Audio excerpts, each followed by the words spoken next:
The following is a special presentation of Tony Kurre Radio. From hot dogs to cool kitties, this is Darkside of the Pooch. Welcome back to the Dark Side of the Pooch. On the left side of the screen is Dr. Reb Stewart from the Rossbridge Animal Hospital. I'm Tony Kurre. And of course, if you're listening to this on a podcast or listening to it on TKR, you don't know what I'm talking about. But you can go to our brand new YouTube channel, Tony Kurre Radio YouTube channel, and watch all of our podcasts and shows now. So it's good. Dr. Reb, you sound a little under the weather. You look good, though. You doing okay, man? Yeah, getting over a little cold that I had over the weekend. I understand. Thankful to have a cold over the weekend and not a cold during the week at work. But I got to say, over your right shoulder, yes. I mean, there's a sticker there, and I'm wondering if you have more, because I love stickers. I have plenty of stickers. I'd love to bring some by your office. Please drop them off. And if you want a sticker, just email us at info@tonykurreradio.net, and I'll stick one in the mail. He's sitting right next to Johnny Carson. And then on the other side, I put that up just for you today. It is a little lithograph that I picked up about 15, 20 years ago called Like Father, Like Son. Sylvester Puttycat with his son there on his lap. Today what's the kid's name? I have no idea. I don't either. I have Scratchy. I don't know. Today we're talking about surfing snakes, a pet survey. Could you imagine if President Joe Biden came out with a brand new law that took a particular breed of dog away from people in the United States? Could you imagine that? I could imagine. Because he did. Because it deemed it dangerous. Well, guess what? The Prime Minister over in the UK has just done that. Breaking news here on Dark Side of the Pooch. I'll tell you what the breed is coming up. It may surprise you in just a few minutes. And also, of course, we'll do some mutt mail. Let's jump into that story. In the UK, the Prime Minister has just come out and wants to ban the American dog breed because of a rush of human attacks recently. Recently, half of all UK dog attacks are from this particular breed. Can you name it? I'm not going to say. Well, I guess I'll just state the obvious: the American Staffordshire Terrier, the American Bully XL breed. Is that the same thing? Similar. Yeah. Okay. Evidently, that dog is responsible for more than half of all UK dog attacks, and has been a huge uptick from 2021 to 2023. We've had this discussion in this show numerous times, and you say there's nothing different about the pit bull breed or any breed of particular dog. It has to do with the owner. I will jump on top of that and say that in most cases, if you want a killer dog or a dog that's a very protective dog, you're going to train it accordingly. And you're probably going to pick an animal that weighs somewhere between 50 and 100 pounds that is all muscle. Am I off there a little bit? No, I mean, you can train any dog to be aggressive. Yeah. And you can train any breed to be gentle and loving. Are some breeds more aggressive than others? I think the answer is yes. I think some are probably just genetically, potentially more aggressive. I think there's a reason that you have certain breeds that are military dogs. Mm-hmm. So many breeds have just defining characteristics of behavior. Like, just for example, every Great Dane I have ever looked at in my life is incredibly fearful. They're all terrified. Really? And they're one of the biggest breeds that you can get. Maybe not the heaviest, but I mean, as far as height and length of long bones, I mean, they're one of the biggest that you can come by. But fearful. And they're incredibly, incredibly fearful of us, veterinary professionals. Yeah. So, I mean, there are behavior tendencies in every breed. So I don't want to say that, pit bulls are the safest, they're just as safe as Cavalier King Charles Spaniels. Well, I mean, genetically, they're probably predisposed to be a little more aggressive, but that doesn't mean that you can't train them properly. But if you get a pet that has not been socialized, especially within that really good socialization window of about 6 weeks of age till 12 weeks of age, anything can happen. Yeah. I mean, if you have a breed that's not socialized to other dogs and other people within that window, you can have a really aggressive dog, no matter what the breed is. Okay. I'm going to do a dog word association with you next week. I'm going to throw out a breed, and I want you to give me one word that has to do with that breed. Is that a That'll deal? be fun. Because I'm thinking German Shepherds. I'm thinking and maybe we'll do that with some cats too. I don't know. You could come out with different words for cats. We'll get into that. This is Rossbridge Animal Hospital's Darkside the Pooch, rossbridgevet.org or .com.net, whatever you want to go to, Rossbridge Animal. You'll find it. It's available on all those. 208-0301, 208-0301. The show's always brought to you by Ed's Pet World down there in beautiful in Homewood. They've been open for 50 years. I was just down there 2 days ago. There was a cockatoo. They will watch your pets where I don't know if I should mention this or not, but if you have an exotic pet and you need them to watch your pet because maybe you're going to the hospital or maybe you're going out of town for a couple of days, they will watch your pet. So occasionally you'll go down there and there'll be like a cockatoo down there cussing. They had a cussing cockatoo that day. This thing had the dirtiest mouth I've ever heard. It was fantastic. I love it. It's a family place, but it was fantastic. Check out Ed's Pet World, 879-1331, 879-1331. And coming soon, October 6th, 7th, and 8th, the grand opening of Seth's brand new toy store down there in Homewood. We'll give you some more details on that in just a few minutes. Darkside the Pooch, an Australian man, was fined $1,500 yesterday for taking his python on the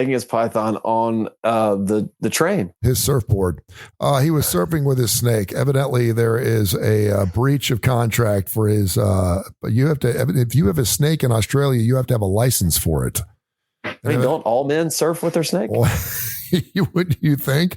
And also another story out of the UK, and this is kind of interesting, and I want you to expound on this. 2 people caught bacterial infections from their dogs after a rise in imported pets. It's called Brucella canis. Am I saying that right? Yeah, Brucella. Okay, what is Brucella canis, and how can people get that from their animals, from their dogs? Well, it's a bacterial infection. That you can get when you come in contact with mouths or feet, wherever that bacteria is. It's kind of serious, isn't it? It can be. Yeah. I have my arrow is like right over your nose. Yeah. It looks like it's going in. I'm going to have to move this side. It's very distracting. Okay, I got it. It's my finger. But it's not incredibly common here. Does it say where these dogs were adopted from? No, it just said there's been a big uptick in imported pets, and I guess what is Brucella canis? Is that what it's called in the dog? Or is that Brucella? Yeah. And so it's the same thing. So sometimes when you have a zoonotic type of disease, it changes names from the animal to the human. So it's Brucella canis in human beings as well? Yeah. It's the same. It's the same bacteria. I'm looking some stuff up on it right now. Yeah, that's pretty interesting because I don't think we ever imagined that we could get any type of disease from our dogs, right? But you can. Yeah, you can. So it's coming in contact from dog to dog. The reason that we don't see it much over here is because it's a lot of times genital stuff. And so when you have pets that are spayed or neutered, you don't really get genital infections, because they're not copulating. Gotcha. So that's why you don't really see it. That's why I'll be interested to know where they got these pets from. And so when you're importing a pet, you're probably not having a spayed or neutered because you probably want to breed it, correct? I mean, potentially, but a lot of these high-end breeders, they make you spay and neuter them. Yeah. They don't want you to have puppies because then that eliminates their revenue stream. Yeah. So a lot of these high-end breeders, they make you sign a document saying that you will have them spayed or neutered within a certain period of time. But people don't do that. Yeah, I guess they don't. But yeah, I mean, Brucella is going to be that Brucella canis. It doesn't change names from the depending on the host that it's in. It's the same. Okay, so what exactly does it do to human beings? Well, you're asking the wrong person now. Well, that's true. That's true. I don't know what it does. So you know what it does to dogs. I don't know why. What the hell I was even thinking of asking you what it would do to a human being. Well, evidently it gives you flu-like symptoms, and evidently you have to use some pretty heavy antibiotics in order to get in dogs and cats, it's all reproductive stuff. It makes it to where you have like the females will get infections in their uterus and make it so that they abort, their babies. Make sure that if you get your dogs having spayed and neutered, don't get Barcella Canis. Don't do that. He's Dr. Rab Stewart. Dr. Rab Stewart, of course, the Rossbridge Animal Hospital, rossbridgevet.com. You can also call him at 208-0301. He's going to share. Didn't you say you were going to share a good story with me today? You said something about sharing a good story last week on the show. I said, you better have a good story. You said you would. I got one more. I got one more story before we get into some mutt mail from a site called Pet Study Finds. Had asked 2,000 American family-owned pet owners some questions, and I want to see if you can get these answers. All right. Okay. How long does it take for an average pet parent to start missing their pet once they leave the house? I'm telling you, I read this, and I'm like, it's just amazing to me. Listen, you know how much I love animals. I've got gerbils, I've got guinea pigs, I've got snakes, I've had goats, I've had chickens, I've got fish, I've got 4 dogs, I've had a cat. I love animals. But this just absolutely blows my mind that this is the average amount of time it takes a pet owner to start missing their animal, like actually missing their animal. 3 hours. 3 hours. Go 37 minutes. Wow. 37 minutes. That's great. I mean, it really is. I mean, it's what great. What about the kids? Can we ask these people that have kids how long it takes them to miss their kids? I would love to see what that number is. Like if it takes you 37. That's 3 hours. It might be 3 days. It could be 3 days. What percentage of pet parents would take a pay cut at work so they could work from home and be with their pets more often? Okay. What percentage would take a pay cut? Yeah. So they could work from home so they could be near their pets more. I mean, I would think a very high percentage of people would take a pay cut to work from home, whether it had something to do with animals or not. So I'm going to say 70%. 40%, 70%. Okay. That's crazy. On average, how many times a day does an average pet owner think about their pet? 10. 13 times. I don't think about sex 13 times a day. I can't imagine thinking about Rainer. Rainer's behind me right now. I mean, you okay, boy? You just thought about him twice. I don't know if I think about anything 13 times a day. I guess subliminally, I guess subconsciously, sometimes I'm thinking about my dog and I don't realize it. But I mean, you're asking somebody the question. I mean, if they had tabs on my head or something, like, you could tell exactly how many times I'm thinking about something. I'm probably thinking about a lot of things I probably shouldn't think about that would show up. Finally, how many pet parents use pet cameras? Is this a percentage question? Yeah. 33%. 31%. Very, very good. And 63% of all these people out of 2,000 people that were surveyed said they would do more to take online classes or anything to find out more about the behavioral aspects of their favorite pet. That might be a revenue stream there for me.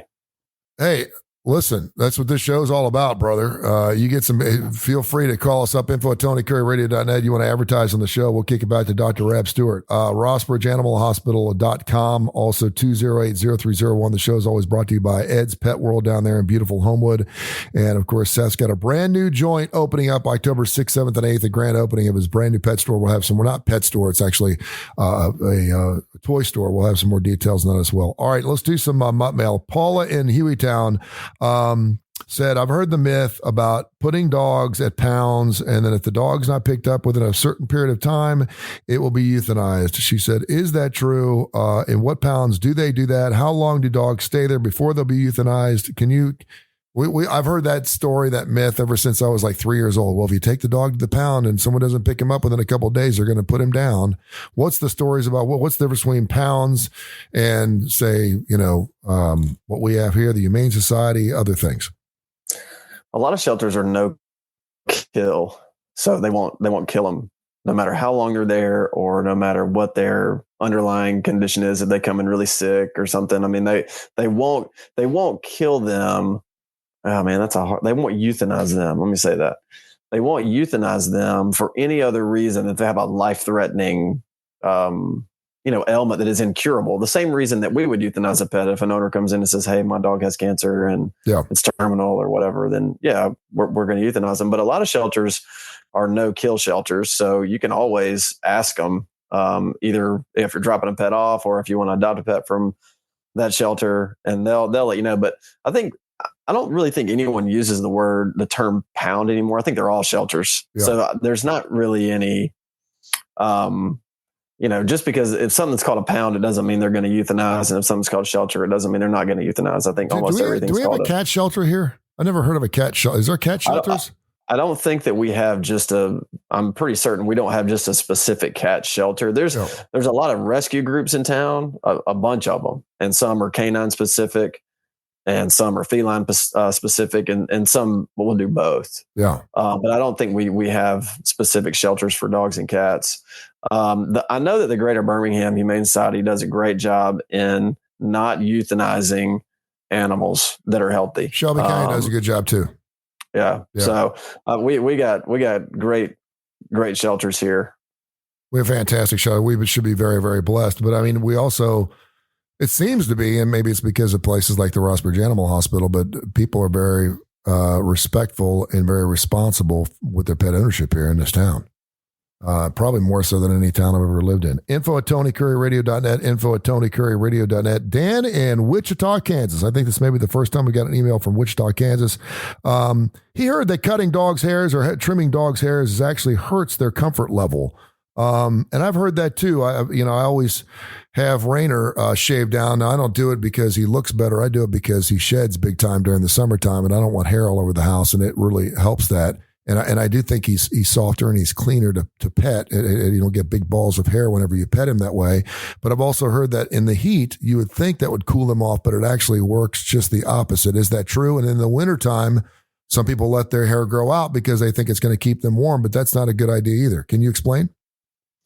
Well, first of all, if you trim a dog, it's just, in some ways, it's a lot like us. If you trim the hair really short, so there's different lengths of blades. So if you trim a dog with like a 40 blade, which is what we would use to try to get as much hair off as possible if we're putting an IV in, or if we're doing surgery somewhere, you want to use a 40 blade so the hair is really, really short, because the hair is going to have bacteria in it and dirt, debris, and it can contaminate your IV or your surgical site. So when you cut hair that short, it's almost like when you shave a part of your body, as it grows back, it itches. And so that's going to lead to a lot of licking and maybe some scratching, and that will lead to infection. And some dogs really are uncomfortable as that hair grows back. Some dogs don't mind at all. So it depends on the dog, and it depends on how short that hair is. Now, your question about long-haired dogs, their long hair does have some cooling properties to it. But if you shave that off, I don't really think that they're gonna suffer that much from getting too hot, because that hair is going to be gone. I mean, yeah, they may not have that same kind of cooling device, but it's not going to change things that much. For me, the main thing about cutting a dog's hair is if you cut it too short and it starts to grow back, it's going to itch. They're going to lick on it, and they're going to create a hot spot, which is an infection. Now you say it can, what now? When it grows when it grows back, it grows back. That sounds like it sounds like when you manscape. Exactly. It's the exact same thing. Oh, I don't. It's literally the exact same thing. I don't want to do that to my dog, man. Well, some dogs doesn't bother them. Yeah. We have a follow-up question. Remember the guy who emailed us last week and said that his dog evidently bit one of his children and didn't break the skin, but the wife wanted to get rid of the dog, and he's like, "I'm not getting rid of the dog." And we said he probably needs a marriage counselor. Well, evidently the dog bit again. I think his name was Roger. The dog bit again, and the wife has taken the dog away and taken it to their veterinarian. And then that's all he said. So is that where you take a dog if in fact it bites someone? And second of all, he said the veterinarian's not giving him his dog back. He wants to know if there's any legal ramifications. I'm going to make you a doctor and a lawyer today. Is that something you do if a dog bites? Do you take it to a veterinarian, or do you take it to where do you take a dog if a dog bites and you don't have to do it? You can take it to a veterinarian to have, well, okay. If someone had called me and said, "Hey, my dog bit a kid or whatever, will you take a look?" I would say, yeah, bring it in. Let's examine it and let's see if there's something wrong with the pet that's making it painful or aggressive. Let's see if there's a medical condition that we could potentially fix. Mm-hmm. But I wouldn't have them come in so that we could, take ownership of the dog or house the dog or anything like that. I mean, we would strictly be a resource to try to figure out if there's a medical reason behind what's happening. And yeah, but we're not really in a position where we would want to have an aggressive dog here because we have staff here that don't want to get bit. So it would not be that type of situation where we would house it. Yeah, and I just say if you can't get your dog back, get the police involved. I mean, evidently he's going to the vet. The vet's like, I'm not giving your dog back. I don't know why that would be the situation. I mean, I guess if the vet's really worried about, what's going to happen, but I would say it's not really the veterinarian's responsibility. I mean, it's the pet owner's responsibility.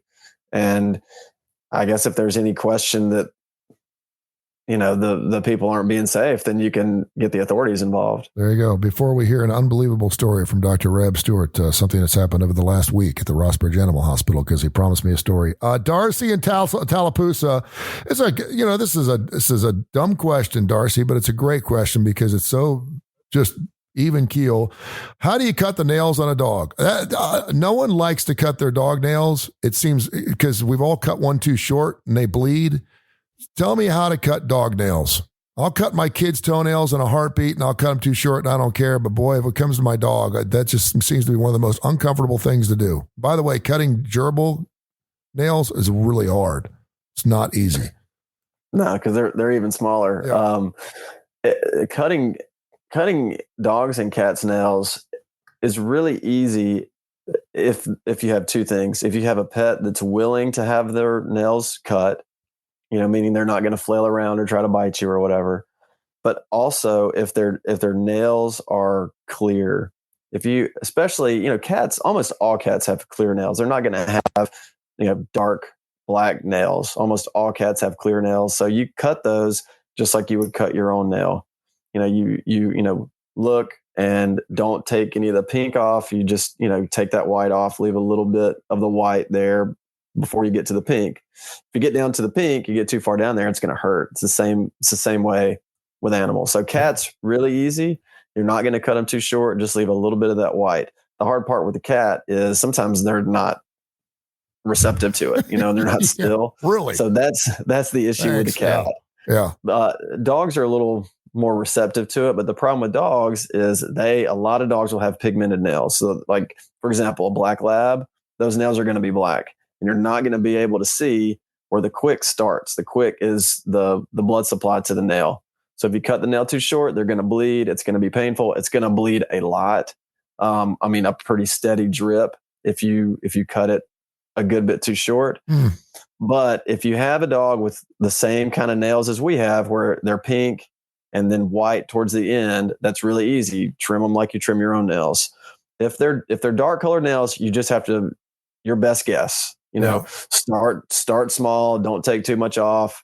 If you get one that bleeds, the next one that you clip, just don't clip it so short. If you're going to try to clip your own dog's nails and they're black nails, then go to a pet store and get something called Quick Stop. It's a powder that you just put right on the nail. It'll make it stop bleeding really quickly. And then that way you won't be worried about, no dog is going to bleed out from having their nail trimmed too short, but it's going to make a mess in your house. Yeah. It's going to freak you out. You're never going to want to do it again. So I would advise anyone who's going to trim their dog's nails, just go get some Quick Stop, whether you have dark nails or light nails, but especially if you have a dog that has dark nails. Yeah. We used to have a cockapoo that had black nails. Did you ever seen a cockapoo with black nails? I thought it was the strangest thing. And she used to paint them. Yeah. She used to paint the dog's nails. That dog was fantastic. All right. I know I put you on the spot here, but we're running out of time. But do you have a good story you can share about something at the Rossbridge Animal Hospital? You always have something weird that's happened over the last 7 days since we did the show. I don't have anything weird, but I was thinking about just kind of like a PSA for, I think a lot of people don't understand how common renal disease, meaning kidneys, how common that is in pets. It's super common in dogs and cats, but really, really common in cats. And the only way that it can be diagnosed early is with a blood screen where you're checking for things like BUN and creatinine. There's a couple other markers you can check. I won't really get into those, but and you won't see symptoms of kidney disease until they have advanced kidney disease and they've lost a good percentage of their renal function. So that's why doing a blood test on it is so important. Even the blood test, for the blood test to show any abnormalities, they have to have lost 75% of their kidney function. Wow. So just think about that for a minute. That's crazy.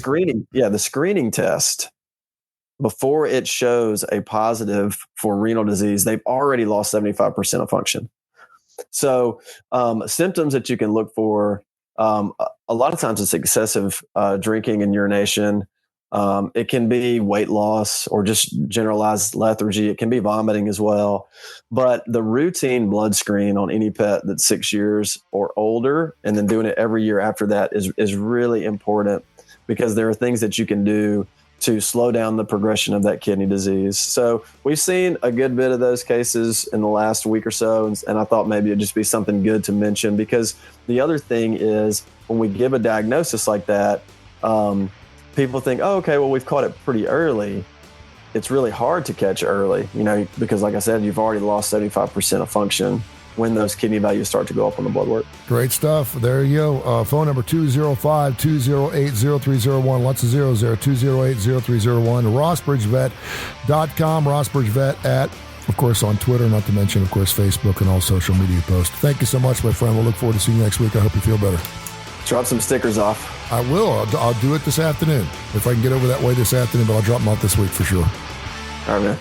This has been a special presentation of Tony Curry Radio.